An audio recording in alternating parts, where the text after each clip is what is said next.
82 anyos nga babay, patay. Human madas magi og delivery van dihang milabang sa National Highway agi sa pedestrian lane sa Barangay Linaw, lungsod sa Minglanilla. Ang report ni Femery Dumabo. Sa kuha sa CCTV sa usa ka establishmento dinhi sa Daan in Bacalso, sa Barangay Linaw, makita nga kining aluminum delivery van nagsubay sa inner lane. Sunod makita ang duha ka mga nanglabang agi sa pedestrian lane. Misway paunta paglihay apan nadasmagan ang duha ka mga tawo nga nanglabang og natumba. Gingong napantog ang ulo sa mga biktimang sila si Asuncion Doke ug iyang anak nga si Stella Tuazon. Gila ang driver nga si Jimmy Misa, 46 anyos, nga mitahan raw usab dayon sa otoridad. Nanawagan ang kabanay sa biktima ug hustisya, ilabi na nga ang duha nagmatngon sa ilang paglabang ug misubay agi sa pedestrian lane. Kato nga incident manggod nato siya sa pedestrian lane.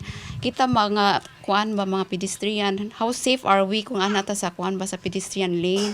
So kung kuan sa mga driver nga kung pwede respect sa pedestrian lane nga mo kuan sila mo minor sila kay kita biya nagsalig biya jud ta nga safe jud ta anak ita mo nagi-designate gina. Uba ni Godfrey Relien, Femery Dumabok.